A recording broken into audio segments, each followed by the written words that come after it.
आपल्या या वडवली गावातील आणि हे पाटील परिवार,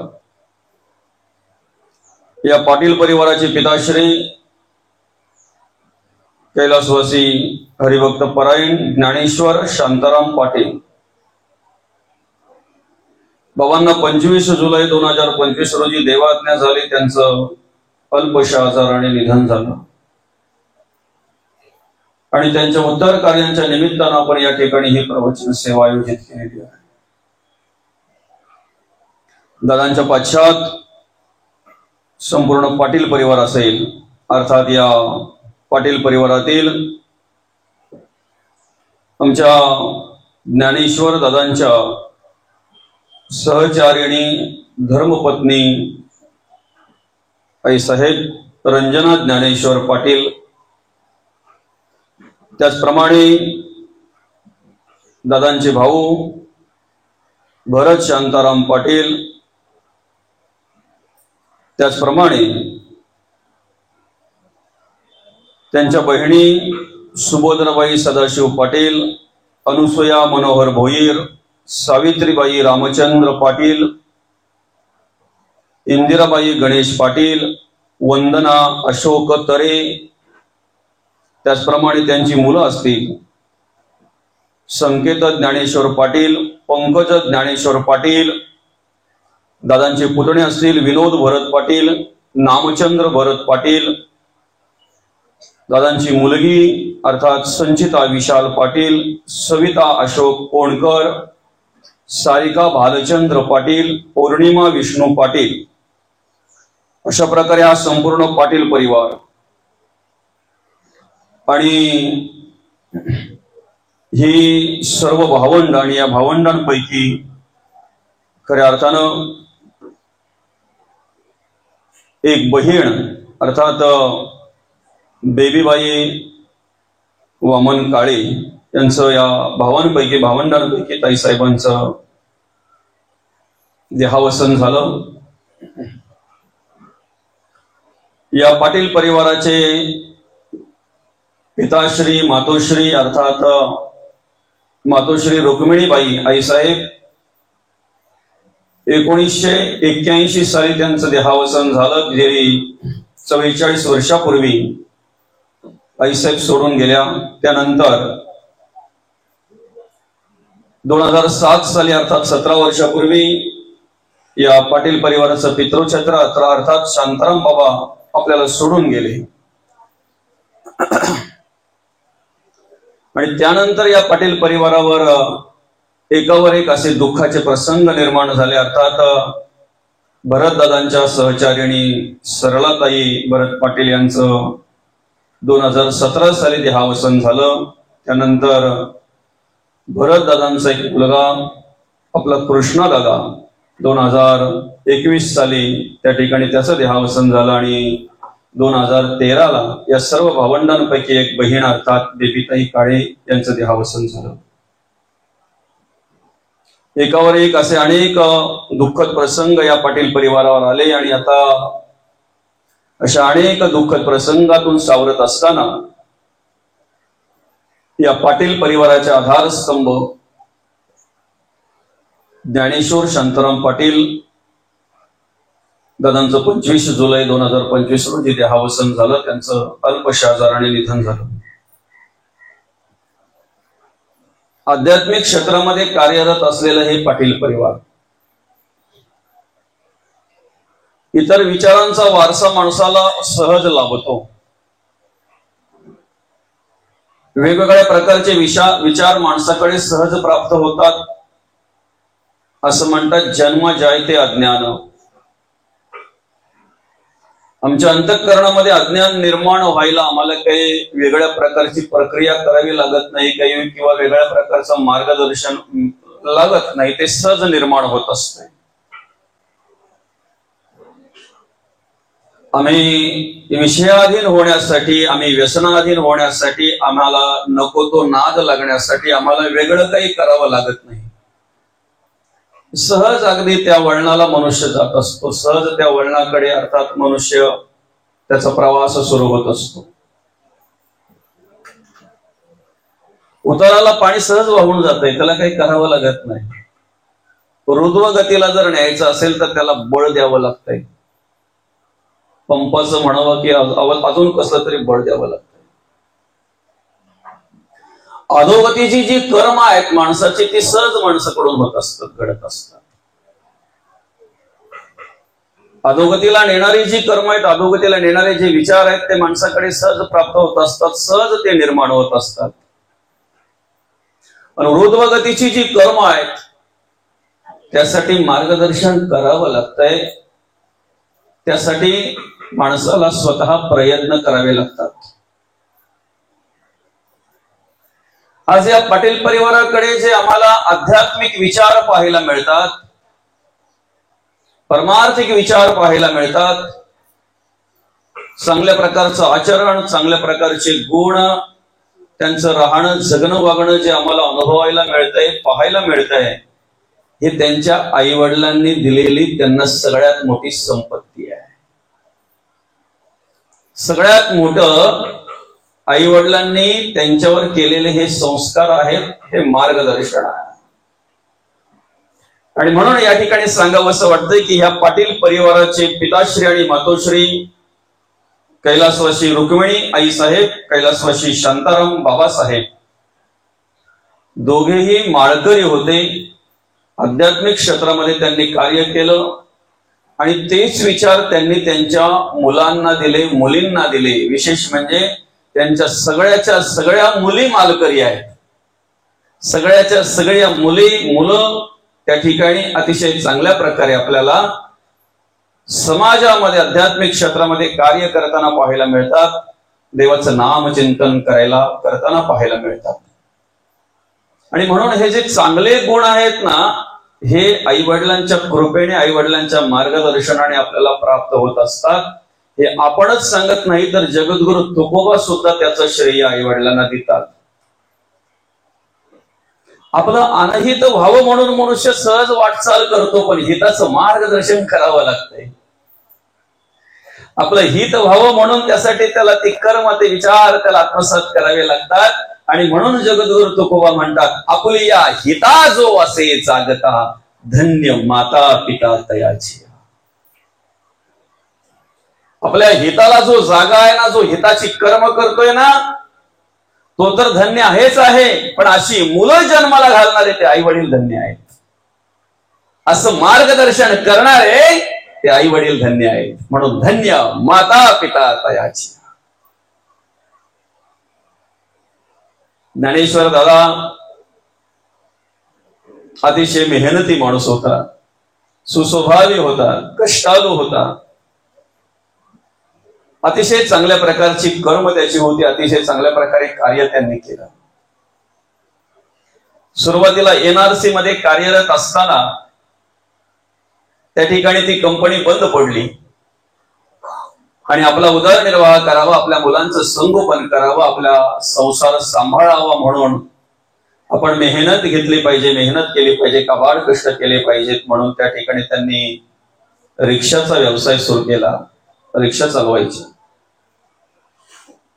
आणि त्याच्यातून जे काही प्राप्त होईल त्याच्याने ते आपला उदरनिर्वाह करायचे. आपल्या मुलांवर चांगल्या प्रकारे संस्कार केले, आपल्या मुलींवर चांगल्या प्रकारे संस्कार केले. या पाटील परिवाराला खऱ्या अर्थानं मार्गदर्शन लाभलं त्यांचं. सहज असं बोलता बोलता परवा बाबांचा आणि माझा विषय झाला.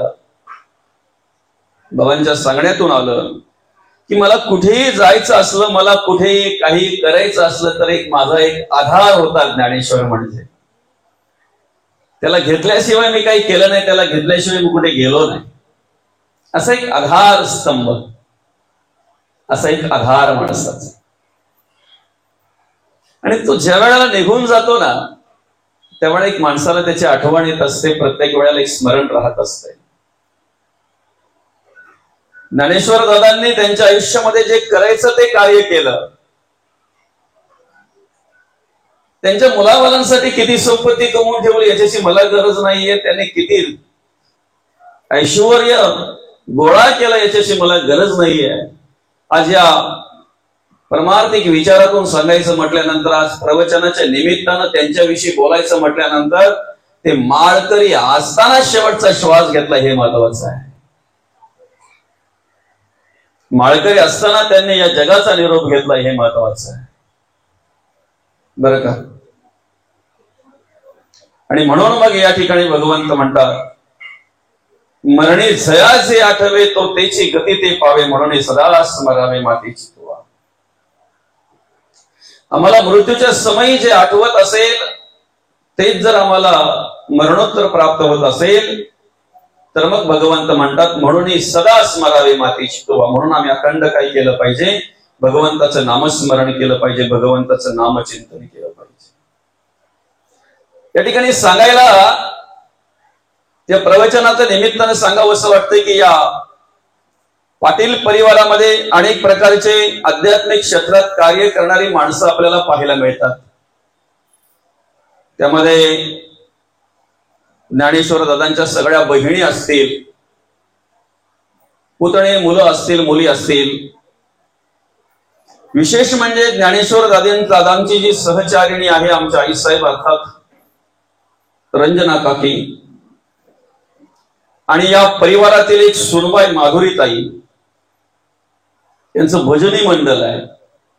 अतिशय चांगल्या प्रकारे देवाचे गुणगान गाण्याचं काम करतात. त्यांना या परिवारातील मंडळी सहकार्य करतात, बरं का. आणि भगवंताचं नामचिंतन करणं, भगवंताचं गुणगान गाणं, भगवंताचं नामस्मरण करणं, हे कर्म, हे कार्य आपल्याला या पाटील परिवारामध्ये पाहायला मिळतात. आणि हीच कर्म, हेच कार्य देवाला आवडत असतंय, बरं का.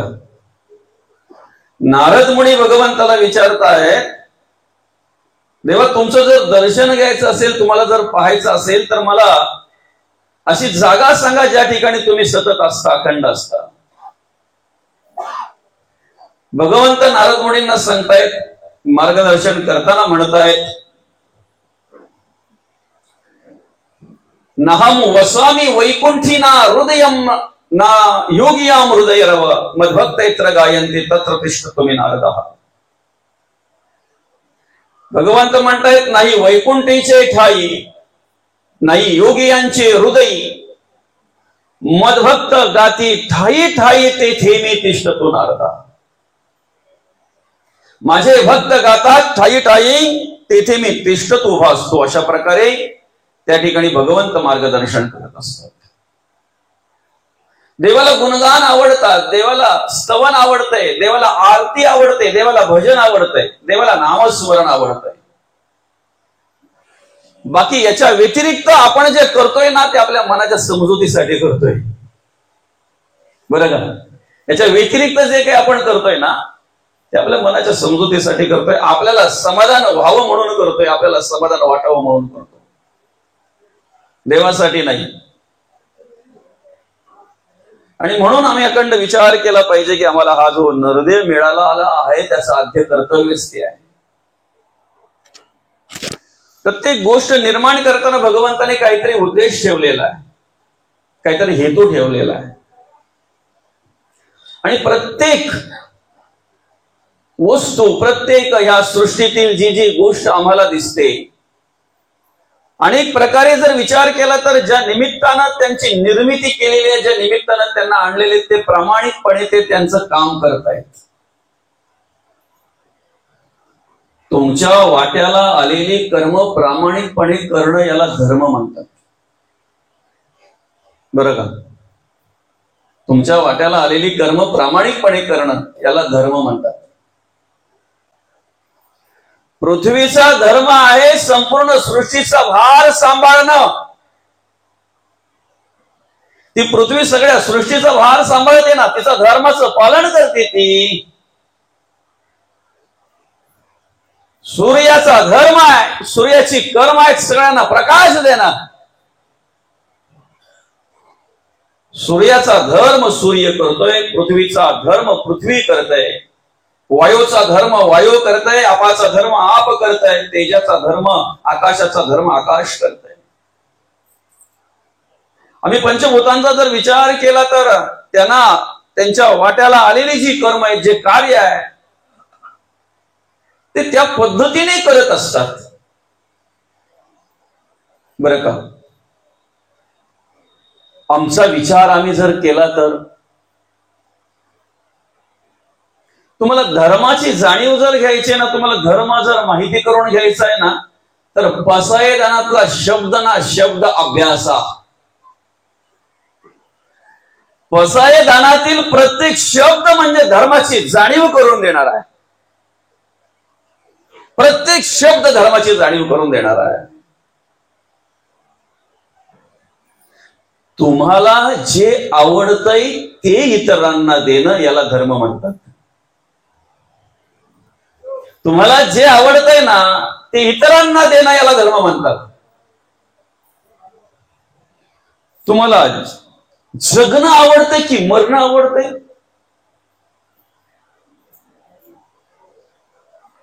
प्रत्येक माणसाला जगणं आवडतंय की मरणं आवडतंय? आम्हाला जे आवडतंय ते इतरांना देणं याला धर्म म्हणतात. धर्माची व्याख्या सांगत असताना काय म्हटलेलं आहे? खरा तो एकची धर्म जगाला प्रेम अर्पावे. जगाला प्रेम अर्पावे. मग आम्हाला जे आवडतंय ते इतरांना देणं याला जर धर्म म्हणत असेल तर आम्हाला जगणं आवडतंय का मरणं आवडतंय? मृत्यू कोणालाही आवडत नाही. आम्हाला जगणं आवडतोय. आणि प्रत्येकाची धावपळ कशासाठी चालू आहे? मरणासाठी की जगण्यासाठी? जगण्यासाठी प्रत्येकाची धावपळ चालू आहे. पण जगण्यासाठी धावपळ करता करता आम्ही मृत्यूच्या जवळ जातो हे आम्हाला माहित नाहीये.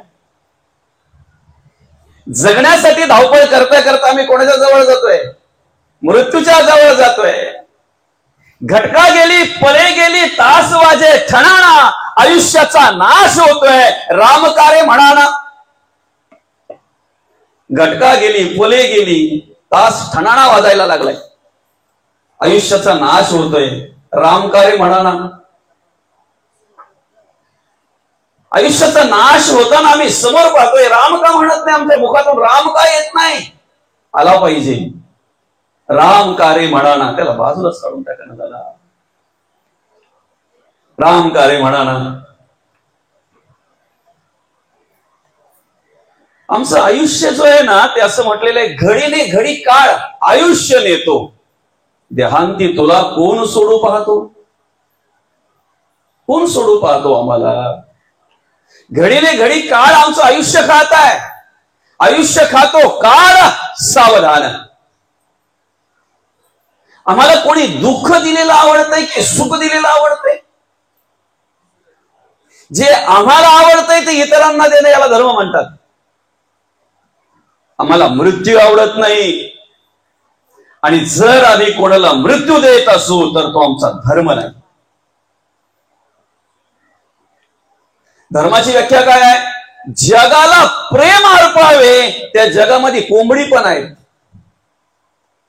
त्या जगामध्ये डुकर पण आहेत, त्या जगामध्ये मेंढर पण आहेत, त्या जगामध्ये सगळे प्राणी पक्षी आहेत. जगाला प्रेम अर्पावे. जे आम्हाला आवडतंय ते इतरांना दिलं त्याला जर धर्म म्हणतात, तर आम्हाला जगणं आवडतंय, इतरांना जगू द्या याला धर्म म्हणतात. याला धर्म म्हणतात. आम्हाला कोणी दुःख दिलेलं आवडत नाही, पण आम्हाला कोणीतरी सुख दिलं की आवडतंय. ते आम्ही इतरांना दिलं पाहिजे याला धर्म म्हणतात. आमची निंदा केलेली कोणाला आवडत नाही. आवडतंय का?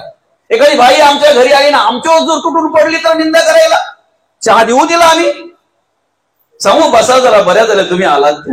माणसाला स्तुती आवडते, माणसाला स्तवन आवडतंय. जर आम्हाला कोणी आमची निंदा केलेली आवडत नाही तर आम्ही कोणाची का करावी? सोपं उत्तर आहे ना एकदम.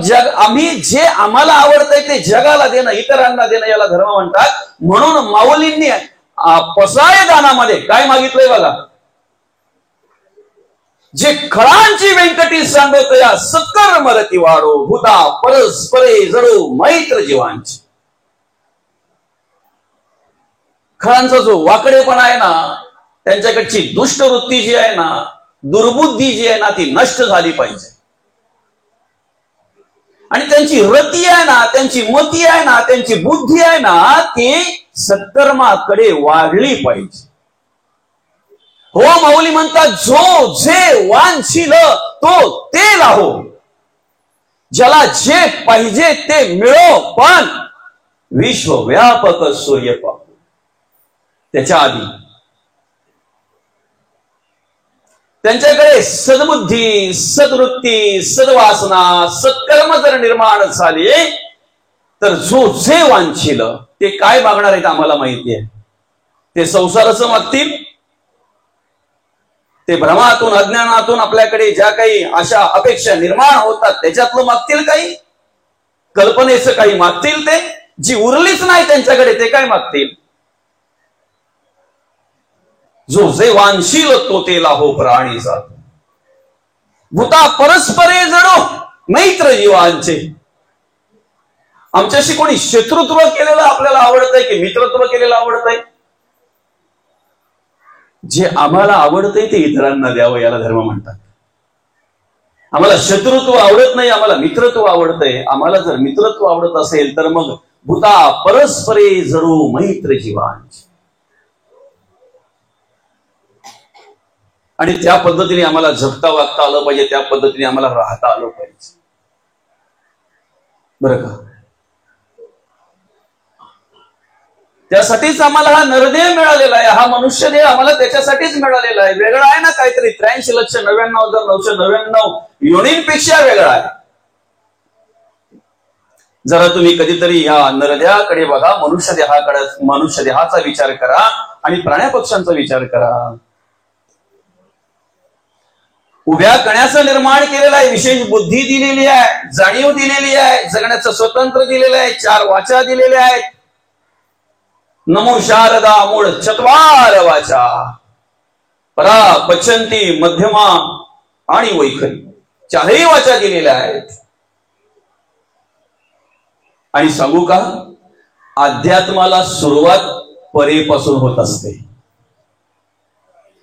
परमार्थाला सुरुवात परेपासून होत असते. साधनेला सुरुवात, परमार्थाला सुरुवात अंतःकरणापासून होत असते. वरून वरून आम्ही कितीही जरी हावभाव आणले ना, आम्ही साधू असण्याचा, तरी त्याला अर्थ नाही. आणि अंतःकरणापासून परमार्थ करणारे आम्ही ओळखतही नाहीत, कारण ते मिरवत नसतात. बरं का? परेपासून परमार्थ करणारे मिरवत नसतात. ते परमार्थ, आध्यात्मिक विचार, संतांचे विचार मुरवत असतात. मुरवत असतात, नाही का आजी? आई, मुरवायला महत्व आहे ना, नाही का? आंब्याचं लोणचं तुम्ही आजच बनवलं आणि लगेच जर एखाद्या मुलाने मागितलं तर देता नाही ना. काय झालं पाहिजे आई? मुरला पाहिजे. जेवढा मुरेल ना तेवढं त्याला चव येते. आम्ही परमार्थात मिरवलो नाही पाहिजे, मुरलो पाहिजे. जेवढा मुरू ना तेवढा आमच्या जीवनाला, आमच्या आयुष्याला चव निर्माण होते. दुर्दैव आहे, कर्म करत असताना आम्ही इतरांचा विचार करतो, आमचा स्वतःचा विचार करत नाही. संसार करत असताना फक्त स्वतःचा विचार करतो. सगळं मिळावं मला, स्वार्थ, जनाचा लालची स्वभाव, मला काहीतरी देव ऐसी वासना. संसारिक मनुष्य देवापुढे सुद्धा जेव्हा जेव्हा हात जोडून उभा असतो ना, तेव्हा तेव्हा कशासाठी मागतो? संसारासाठीच मागतो तो. संसारी मनुष्य जेव्हा जेव्हा तीर्थयात्रेलाही जातो ना, तेव्हा तेव्हा तिथून सुद्धा तो काय घेऊन येतो मावशी? पोलीपाट, लाटणी, घोंगऱ्या, नाही का? अजून सुपा, टोपली. खरंय की खोट आहे? आणि मग आपल्या आंबिवलीच्या बाजारामध्ये वेगळं काय मिळतंय बरं? मग तुम्ही पंढरपूरशी जर ते आणत असाल, आळंदीशी जर ते आणत असाल, देऊशी जर ते आणत असाल, तर मला सांगा आंबिवलीच्या बाजारात वेगळं मिळतंय काय? मग तुम्ही तिकडे गेलेल्यांमध्ये आणि आमच्या आंबिवलीच्या बाजारामध्ये गेलेल्यांमध्ये काय फरक आहे का बरं? तिकडे जाऊन पण तुम्ही तेच गोळा करता, नाही इथे गेलेले सुद्धा तेच गोळा करतात. फक्त आम्ही परमार्थ करतो, आमचा भ्रम आहे. संसारिक मनुष्य जर देवापुढे हात जोडून उभा राहिला ना तर तो स्वतःसाठीच मागत असतो, स्वतःसाठीच मागत असतो. आम्ही संसाराचा विचार करताना स्वतःकडे पाहतोय. मला मिळालं पाहिजे, बरोबर आहे की नाही? मला मिळालं पाहिजे. मग जर काहीतरी मिळो ऐशी वासना आणि कर्माचा विचार असेल तेव्हा चांगलं वागलं पाहिजे. कोणी? शेजाऱ्यांनी, घरातल्यांनी, इतरांनी, मित्रांनी, नातेवाईकांनी. आम्ही तो विचारच करत नाही. आम्ही विचारच करत नाही. तुम्ही मेकअप करायला जेव्हा आरशाच्या पुढे उभे राहता त्यावेळेला आरशामध्ये कोणाचा चेहरा पाहता बरं? शेजाऱ्यांचा, मागच्यांचा, पुढच्यांचा, डावीकडे उजवीकडे जे आहेत त्यांचा? आम्हाला आमच्या चेहऱ्याचं सुशोभीकरण जर करायचं आहे तर आम्हाला आरशामध्ये आमचाच चेहरा पाहिला पाहिजे. आमच्या डोळ्यात काजळ भरायचं तर लोकांच्या डोळ्याकडे पाहून चालेल का माऊली? आमच्या कपाळाला जर आम्हाला टिळा लावायचंय तर इतरांच्या कपाळाकडे पाहून चालेल का?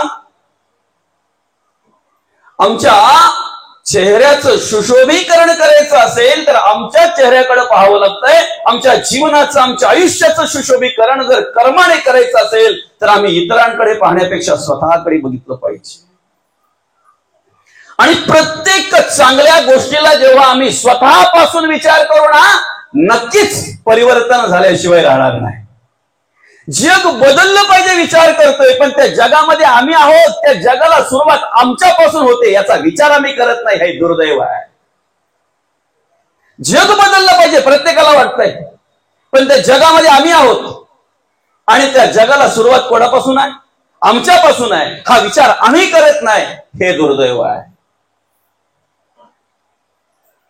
आणि म्हणून पहावे आपणासी आपणा तया नाव आत्मज्ञान. ज्ञानाचं लक्षण सांगितलेलं आहे.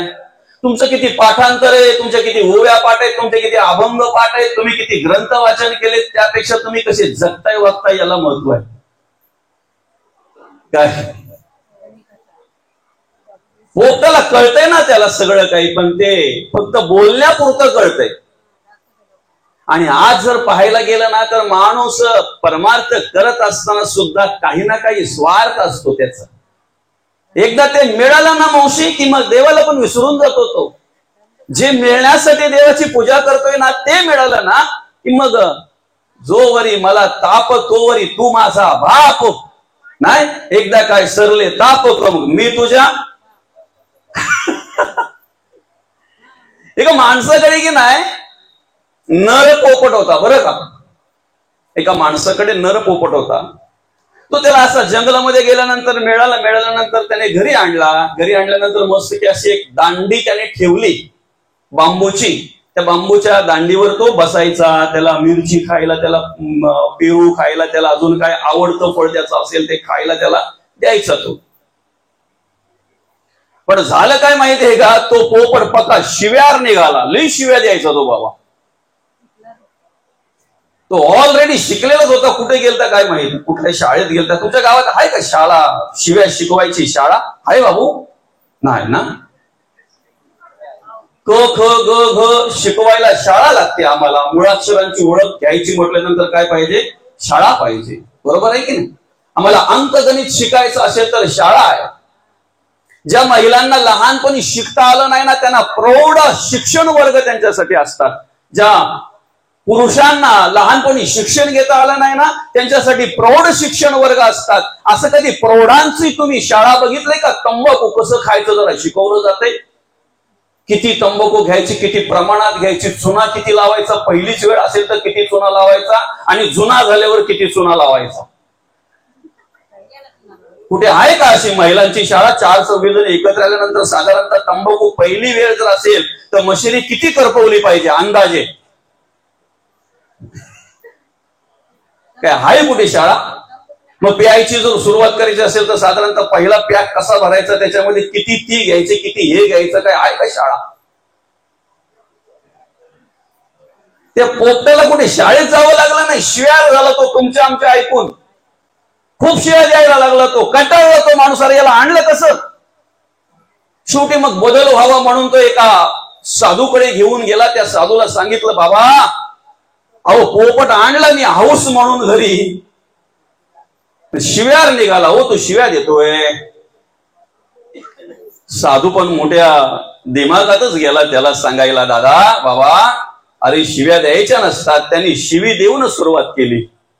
अरे म्हणे मी साधू आहे, पोपटाला काय माहिती तो कोण आहे, साधू आहे की बाधू आहे की अजून कोण आहे ते.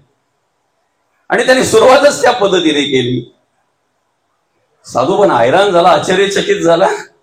याला म्हणे काहीच समजत नाही. ठीक आहे म्हणे, माझ्यात तर काही प्रयत्न करून काही बदल होईल असं काही वाटत नाही, पण मग एक काम कर, हा नर पोपट आहे ना, माझ्याकडे एक मादी पोपट आहे, तो घेऊन जा, याच्या बरोबर ठेव, पण जर झालाच काही फरक तर. आम्ही बोलतो तसं लवकर सुधारणार नाही तो, पण लगीन केला ना का सुधरण बहुतेक. काय हा मग काय डबल होतो, धोका देतो, अजिबात धोका देतो तो. तसाच धोका दिला बघा त्यांनी. आता काय झालं नेमका, हे दोघे एकत्र राहायला लागल्यानंतर, नर मादी दोघे एकत्र राहिल्यानंतर तो नर मादीला बोलतो, अगं बरं झालं तुझा संग झाला आणि मी शिव्या विसरलो. आता ती मादी हरिपाठ काकडा साधूकडे की नाही, बऱ्याच ओव्या वगैरे पाठ त्या मादीच्या, बरं का. आणि मग तो नर बोलतोय, बरं झालं तुझा संग झाला, मी आता काय झालं माझ्या शिव्या विसरलो.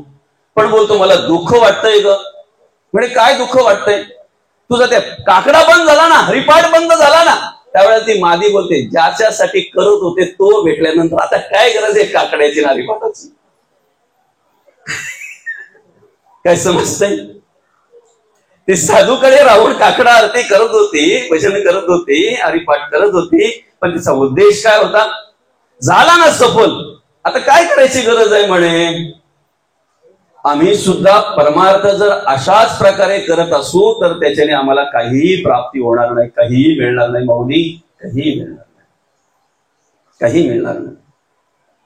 आणि म्हणून महत्वाचं परमार्थ करत असताना आम्हाला यांचा त्याग करायचा, या सगळ्या गोष्टींचा त्याग करायचा आहे.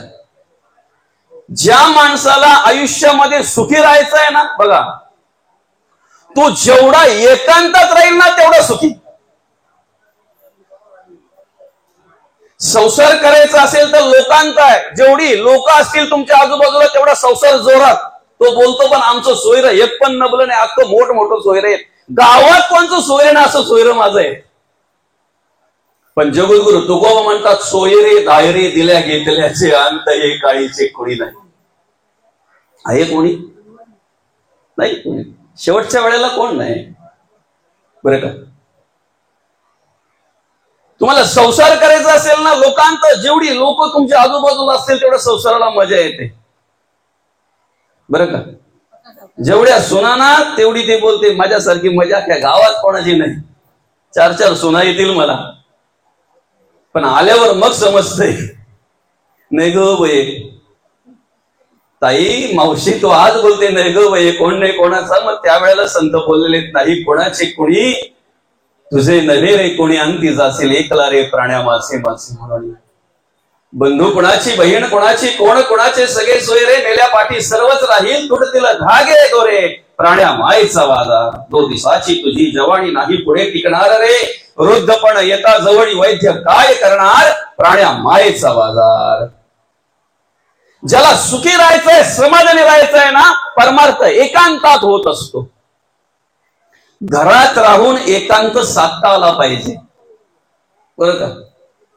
आता बाबांच्या बद्दल सांगायचं झालं तर बाबांनी बरोबर वानप्रस्थ आश्रमच स्वीकारला असं म्हणायला हरकत नाही. वनात जेवून राहिले तर ते आमच्या बाजूला. माणसाच्या आयुष्यामध्ये 4 प्रकारचे आश्रम आहेत ना, बरं का. 25 वर्षापर्यंत ब्रह्मचर्य आश्रम, लग्न होत नाही तोपर्यंत. 25 वर्षानंतर गृहस्थ आश्रम, 50च्या नंतर वानप्रस्थ आश्रम. घरात राहून वनात राहिल्यासारखं, काही गोष्टी पाहायच्या पण पाहून न पाहिल्यासारख्या करायच्या का, वेळेवर चहा मिळावा असं वाटत असेल तर. कारण त्या टाइमला सुनांच्या आता सगळं आलेले, आपला डोका जास्त चालवायचा नाही काय. आणि त्याच्यानंतर मग संन्यास आश्रम, मग माझ्या टोपशाना, माझं चमचना, माझ्या कालत्याना, माझी टोपलीना, माझी सुभा बाजूला ठेवायची सगळी. संन्यास आश्रम हे सगळं आम्हाला आमच्या गृहस्थ आश्रमात राहून, घरात राहून साध्य करायचं आहे. आणि सहज साध्य करता येत आहे ना, फक्त संतांच्या पावलावर पाऊल ठेवून चालता आलं पाहिजे. त्यासाठी चालता आलं पाहिजे. आमची इच्छा बाजूला करायची, आमची अपेक्षा बाजूला करायची, आमची वासना मला मारायची आहे. आणि जोपर्यंत ह्या गोष्टी आम्हाला बाजूला सारता येत नाही ना, बाजूला करता येत नाही ना, तोपर्यंत आम्हाला देवाचे होता येणार नाही. नाही येणार, देवाचे होता येणार नाही. अरे साधं उदाहरण आहे, एखाद्या महिलेला एखाद्या घरामध्ये पतिव्रता म्हणून जर काम करायचं असेल, कार्य करायचं असेल, तर तिने पहिल्या घराचा त्याग करावा लागतो. आई वडिलांचा त्याग करावा लागतो. पहिल्या आवडी निवडीचा त्याग करावा लागतो. ती माहेरी 8-10 वाजता उठत असेल, तिथे उठल्याबरोबर तिला आई पहिले आंघोळीला पाणी काढत असेल, आंघोळ झाली ना झाली की आई तिच्यासाठी चहा तयार करून ठेवत असेल. पण या सगळा सासूला सांगून चालेल का? चालेल? आई, माझी आई ना मला 10 वाजता उठवायची आणि मला उठायच्या आधी पहिले पाणी मला आंघोळीला काढून ठेवायची. कुठे माझी आंघोळ होते नाही होते तर पहिले चहा मला तयार करून ठेवायची. आणि हे जर सांगायला गेले तर तिची सासू काय बोलायला माहितीये का? तुझ्या बॅगमधलं सगळंच कपडा अजून काढलं नाही, तशीच भरलेली. काढलं ते परत पाहिजे, मी टाकाचा त्रास घेते. काही समजते? एका पुरुषाचं जर एखाद्या महिलेला जर व्हायचं असेल तर त्यासाठी तिला त्याग करावा लागतो. अरे आम्हाला जर देवाचं व्हायचं तर त्याग करायला लागणार नाही का? काही गोष्टींचा त्याग घडायला नको का आमच्याकडून? घडला पाहिजे ना. सत्पत्रा वाचून सद्वस्तू टिकून राहत नाही. सकाळी सकाळी जर दूधवाल्याने आवाज दिला नाही का, आणि आपण झोपच्या तंद्रीतच घरात जाऊन रस्सा ओतून त्या टोपशीत जर दूध घेतला तर काय होईल? त्या दुधाचा दही व्हायला वेळ लागेल, ते दूध नासायला वेळ लागेल. मग साधं आम्हाला दूध जर ठेवायचं असेल तर भांड स्वच्छ पाहिजे, सत्पात्र पाहिजे. मग आम्हाला परमार्थिक विचार जर आमच्या अंतःकरणामध्ये साठवायचे आहेत, संतांचा परमार्थ, संतांचे विचार जर आम्हाला आमच्या अंतःकरणामध्ये साठवायचा आहे, तर आम्ही चेहऱ्याने सुंदर असावं का अंतःकरणाने? आम्ही अधिक काळजी चेहऱ्याने सुंदर होण्यासाठी घेतोय की अंतःकरणाने? आम्ही चेहऱ्याने सुंदर होण्यासाठी अनेक प्रकारचे पार्लर आहेत, बाहेर सलून आहेत, अनेक प्रकारच्या सौंदर्य साधनं आहेत आम्हाला चेहऱ्याने सुंदर होण्यासाठी. मला सांगा, अंतःकरणाने सुंदर व्हायचं असेल तर काय आहे? हे प्रवचन कशासाठी आहे? मग का टाइमपास म्हणून ठेवलंय? कीर्तन जी आम्ही श्रवण करतोय ते काय टाइमपास म्हणून ठेवल्यात का? टाइमपास म्हणून करतोय का? 4-4.5 हजार अभंगाची गाथा जगद्गुरु तुकोबांनी आम्हाला दिली, काय टाइमपास साठी दिले का? 18 अध्याय ज्ञानेश्वरी आम्हाला मौली ज्ञानोबांनी दिली, काय टाइमपास साठी दिले का? भागवत आम्हाला, अमृत अनुभव आम्हाला दिला, चांगदेव 65 गेली, हरिपाठ आम्हाला दिला, टाइमपास साठी दिले का? मनोरंजनासाठी दिले का? तो हरिपाठ करता आला पाहिजे. हरिपाठ करता करता, हरीला पाठ नाही करायची, हरिपाठ करता करता हरिपाठ झाला पाहिजे, कळलं पाहिजे, बोध झाला पाहिजे अंतःकरणामध्ये. त्रिगुण आसार, निर्गुण ते सार. सारा सार विचार हरिपाठ, त्या हरिपाठातून आम्हाला सार आसार विचार कळला पाहिजे. ह्या संपूर्ण सृष्टी निर्माण ज्याने केलेली आहे ना, त्या सृष्टीतच तो देव आहे, निर्माता तिथेच आहे. फक्त आम्हाला काय करायचंय? सृष्टी बाजूला सारून निर्मात्याची ओळख घ्यायची आहे. ज्या दिवशी आम्ही सृष्टी बाजूला सारून निर्मात्याची ओळख घेऊ ना, त्या दिवशी नामदेव महाराजांसारखे कुत्र्याच्या मागे तोपाची वाटी घेऊन धावल्याशिवाय राहणार. ज्या दिवशी आम्हाला सृष्टी बाजूला सारून तो निर्माता कळेल ना, त्या दिवशी काशीशी आणलेली गंगा गाढवाला पाजल्याशिवाय राहणार नाही, कारण ती सृष्टी अर्थात गाढव नाही, तिथे आम्हाला देवाचं दर्शन घडणार आहे, देवाचं दर्शन घडणार आहे. हे जे सगळं दिसतंय ना आम्हाला, देह, या देहातच तो निर्माता आहे. देव देवलामध्ये लपला. मंदिराला किंमत मूर्ती आहे म्हणून का मूर्तीला किंमत मंदिरामुळे आहे? मंदिराला किंमत मूर्तीमुळे की मूर्तीला किंमत मंदिरामुळे? मूर्ती आहे म्हणून मंदिराला किंमत आहे. काय पण आम्ही स्तुती मूर्तीची करतोय का मंदिराची? काय मंदिर बघायला तो ना खर्च, काय तो मार्बल ना, काय ती डिझाईन ना, अरे बापरे बापरे, काय कारागीर असतील ते. याच्या कारागिराचा कधी विचार केलाय का आपण? हे मंदिर ज्या कारागिराने उभे केलंय, अत्यंत दोष ज्या विटाळा, त्या विटाळाचा पुतळा ऐका, मातेच्या शोणित पित्याचे रक्त संपर्क झाला जननी गर्भात. पाण्यापासून निर्माण केलेली ही सृष्टी आहे, पाण्यापासून निर्माण केलेला हा देह आहे. कधीतरी आपण त्या कारागिराचा विचार केलाय का?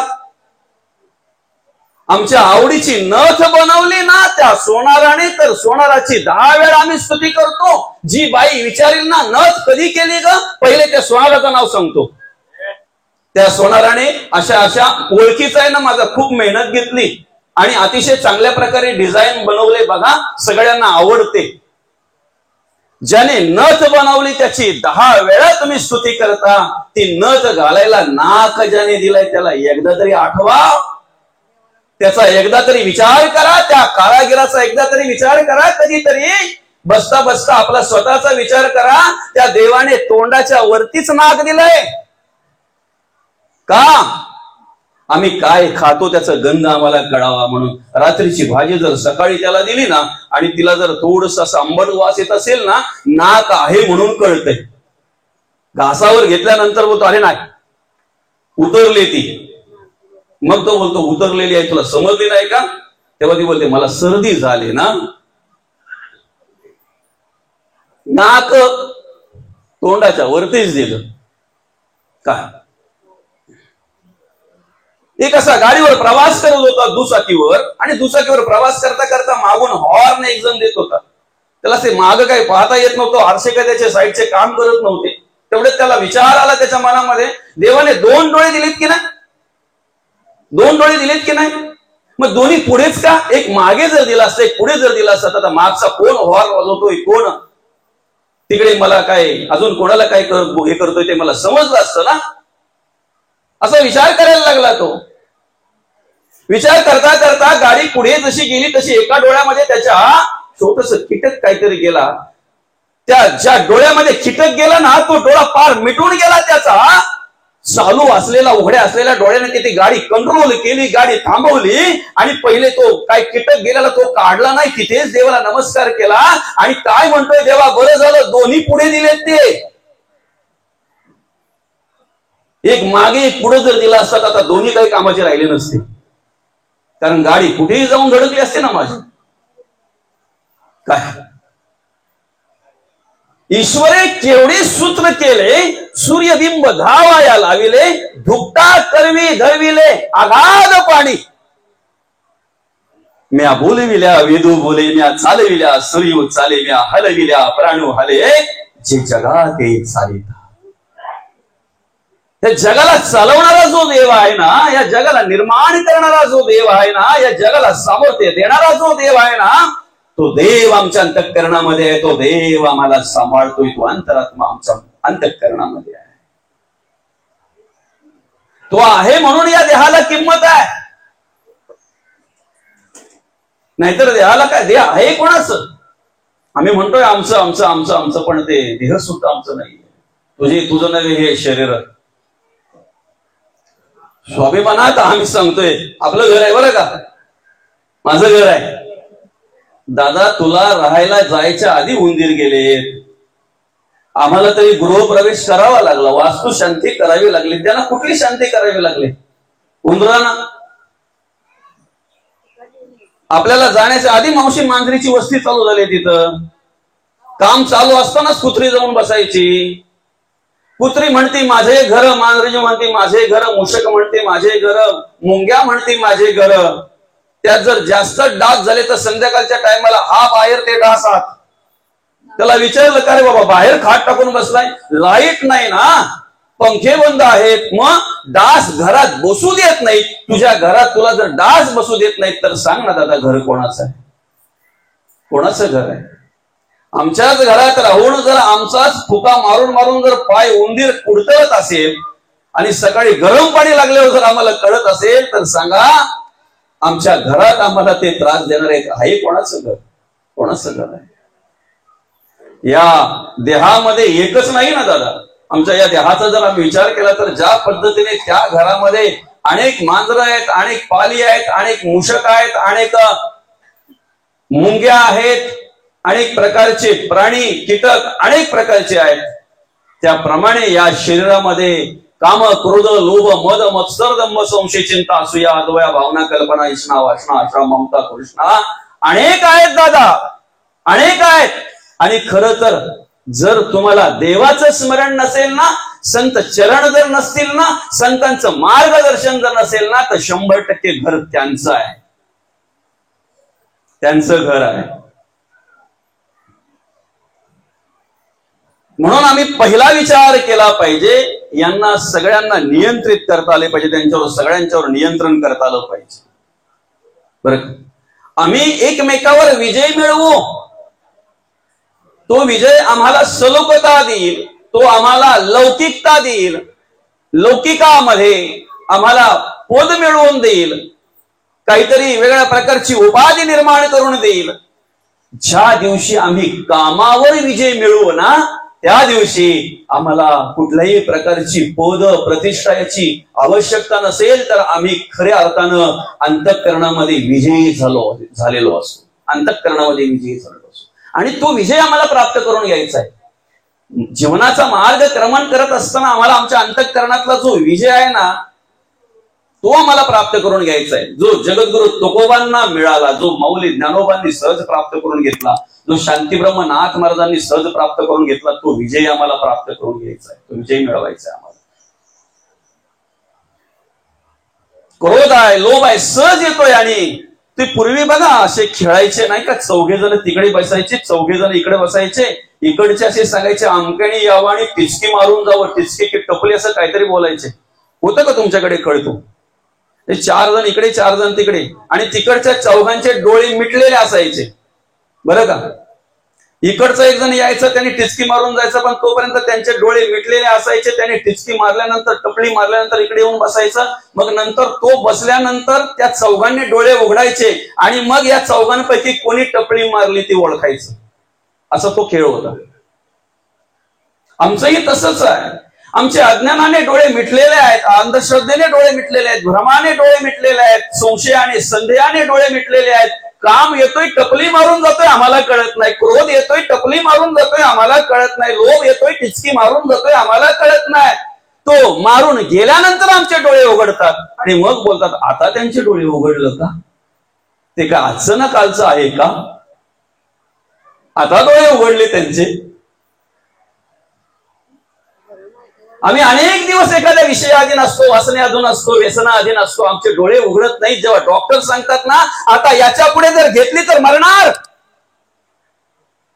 आता याच्या पुढे जर ते व्यसन केलं, जर सोडलं नाही तर मृत्यूच्या जवळ गेलेले आहेत, तुम्ही थोडेफार दिवस कुठे राहणार ते पण तुम्हाला भेटणार नाहीत. पण त्याच्याही पुढे सांगू का, आज कलियुगामध्ये अशी काही माणसं आहेत, मेलो तरी चालेल सोडणार नाही अशी म्हणणारी माणसं आहेत. म्हणजे व्यसनासाठी, विषयासाठी, एखाद्या नादासाठी, एखाद्या वाईट गोष्टीसाठी मरायलाही तयार होतात. मी म्हणेन ही श्रद्धा, ही निष्ठा आणि हा विश्वास ज्या दिवशी आमच्या अंतःकरणामध्ये परमार्थाविषयी निर्माण होईल ना, त्या दिवशी आमचं जीवन सुंदर झाल्याशिवाय राहणार नाही, आमचं आयुष्य सुंदर झाल्याशिवाय राहणार नाही. तेव्हा विश्वास, तेवढी निष्ठा आमची परमार्थाविषयी निर्माण झाली. किती दुःख आलं तरी मी आध्यात्मिक कार्य थांबवणार नाही, किती प्रसंग आले तरी मी आध्यात्मिक कार्य थांबवणार नाही. देवाचं, देशाचं, धर्माचं कार्य काही होऊ द्या, नाही थांबणार आम्ही, काही होऊ द्या. त्या देवाचं नामचिंतन करणं आमचं कर्तव्य आहे. आद्य कर्तव्य आमचं देवाचा परमार्थ करणं, देवाचं देशाच्या धर्माचं कार्य करण्यासाठी आम्हाला हा नरदेव भगवंताने दिलेला आहे. आणि ते आमचं कार्य, ते कार्य आमच्याकडून घडावं म्हणून भगवंत आमच्या अंतःकरणामध्ये राहून, आमच्या अंतरे राहून तो आम्हाला उपदेश करतोय, आम्हाला सामर्थ्य देतोय, आम्हाला बळ देतोय. आत्मा आहे तोपर्यंत आम्ही सगळं कार्य करतोय ना. साले हे शरीर कुणाचे, सत्य कोण बोलवी ते हरिविना देखवी ऐकवी एक नारायणा, तयाचे भजन चुकू नका. आम्ही डोळ्यातून पाहतोय, कानातून ऐकतोय, तोंडातून बोलतोय, पायाने चालतोय, हाताने काम करतोय. जोपर्यंत अंतरात्मा आहे तोपर्यंत आत्मा जाता देह पडे, देह पडता म्हणती मढे, मढ्यास कर्तृत्व न घडे कदा काळी. कधीतरी मेलेला माणूस बोललाय का? असताना कोणाचा आधार नाही घेतला जिवंतपणी. आता कशाला चार चौघे गोळा करताय? चला तुम्ही सगळी तयारी करून ठेवा, मला जसं जमल तसं बसून उठत देतो मी, आलो आलो. वृक्षाचेही पान हाले त्याची सत्ता राहिली हंता मग कोठे. अरे देवाने जर आमचे डोळे उघडे ठेवून जायचा ठरवला ना दादा, तर उघडे असलेले डोळे मिटायला इतरांना हात फिरवावा लागतो. ते डोळे आमच्या मी मिटू शकत नाही, तेवढंही सामर्थ्य आमच्यात राहत नाही. आता आमच्या डोळ्याच्या